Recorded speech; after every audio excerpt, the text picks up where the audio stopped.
Tudo bem, pessoal? Dr. Matheus. Um videozinho sobre insulina inalada, tá? Que é a insulina Tecnosfera. Uma nova insulina que está chegando no Brasil agora no segundo semestre de 2019. É uma insulina que não precisa ser aplicada através de injeção, né? Como todas as outras insulinas são, tá? É uma insulina que é inalada, então ela é usada através de um dispositivo parecido com as bombinhas que os pacientes com diabetes ou DPLC usam, em que se acopla o cartucho da insulina e se aspira ela através da boca. A insulina, então, pela via respiratória, chega no pulmão, nos alvéolos, e usa, então, a vascularização dos alvéolos, a circulação pulmonar, para ser distribuída rapidamente através do organismo. Tá? Recentemente eu escrevi um texto sobre a insulina inalada Tecnosfera, também compartilhei texto da Sociedade Brasileira de Endocrinologia, e muitas pessoas ficaram com algumas dúvidas com relação a essa nova forma, esse novo tipo de insulina. Tá? Uma pergunta bastante frequente é se todo paciente diabético que usa insulina é candidato a substituir as suas insulinas tradicionais pela insulina inalada. Tá? A resposta para essa pergunta é não. Tá? Se estima que de cada 10 pacientes usuários de insulina, cerca de 6 mais ou menos possam ser candidatos à insulina inalada, porque ela tem algumas, o paciente tem que cumprir alguns requisitos para ser candidato, tá? Um é que essa insulina ela substitui as insulinas prandiais, que são as insulinas rápidas, que o paciente usa antes das refeições para controlar a subida da glicose causada pelos alimentos, tá? Então, o paciente que usa insulina NPH, glargina, só esse tipo de insulina isolado, que alguns pacientes às vezes usam, né? Principalmente pacientes diabéticos tipo 2, né? A substituição não é interessante de ser feita. Tá? Outro ponto, pacientes que têm doenças pulmonares, tipo asma, DPOC, né? Ou que num exame de espirometria mostrem que tem uma diminuição do fluxo expiratório forçado. Esses pacientes também têm contraindicação, né? Porque as doenças obstrutivas elas podem dificultar com que a insulina chegue nos alvéolos pulmonares e haja de maneira apropriada. Quais são as principais vantagens dessa insulina? Tá? A grande vantagem dela é a praticidade, né? Porque não precisa de agulha. Tá? Ela é uma insulina assim, que enquanto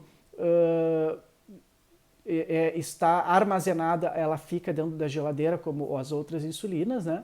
Mas para o uso corrente o paciente não pode carregar ela consigo, então tem isso que é bem prático. Tá? Outra vantagem dessa insulina é que ela está associada com um menor risco de hipoglicemia, um menor risco de ganho de peso. Tá?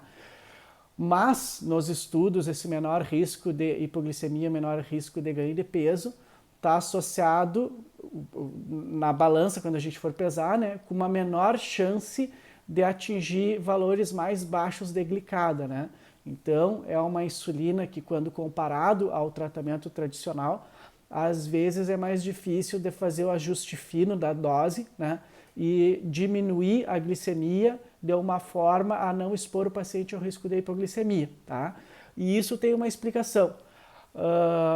Para quem é diabético e usa canetinha ou seringa, sabe que a gente consegue ajustar a dose de uma em uma unidade, fazer, por exemplo, usar 2, 3 unidades, 5, né?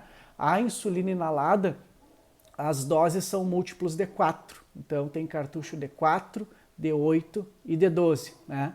Essa falta de flexibilidade às vezes dificulta o ajuste da dose. Tá?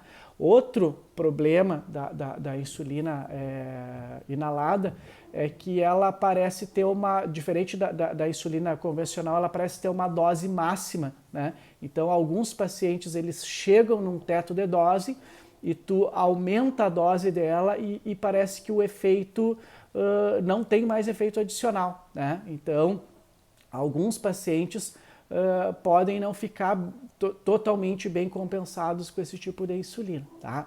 Então, por isso que a estimativa é de que de cada 10 pacientes diabéticos, cerca de 6 possam ser beneficiados desse tipo de insulina.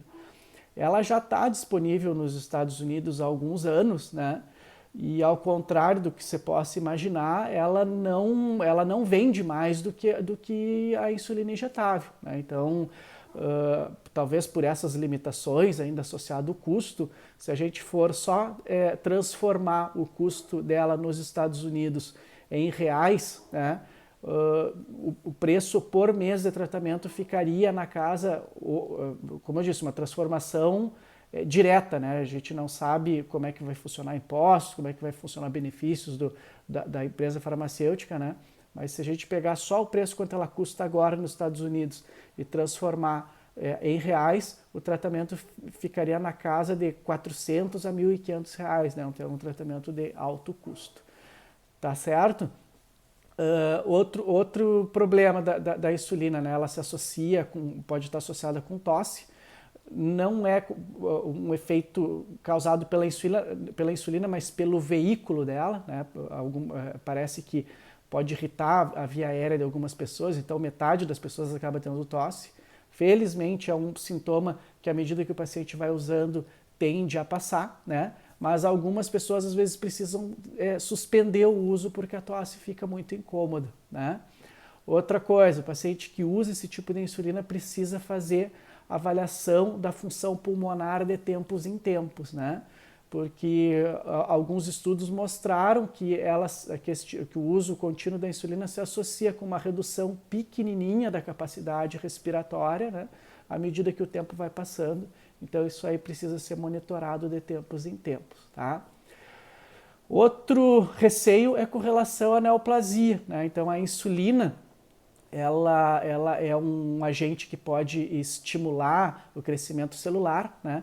Então, você tem medo de que um paciente, por exemplo, com uma neoplasia, dando uma insulina inalada, possa aumentar o risco de câncer de pulmão. Até agora, os estudos, no período que eles aconteceram, né, então que não foram estudos de muito longo segmento, não mostraram uma maior incidência de câncer, mas é uma coisa que ainda está sendo melhor avaliada.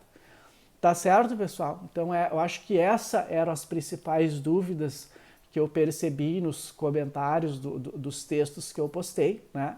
Se alguém tiver alguma outra dúvida, alguma outra pergunta sobre a insulina inalada, que no momento que eu gravei esse vídeo ela ainda não está disponível, né? A previsão é de que esteja disponível no segundo semestre de 2019. Pode entrar em contato aí, deixar o comentário que eu vou ler e vou procurar responder as dúvidas, certo? Quem gostou do vídeo pode curtir, compartilhar, informação, é bom que chegue a bastante gente que precisa, certo? Um abraço e até a próxima.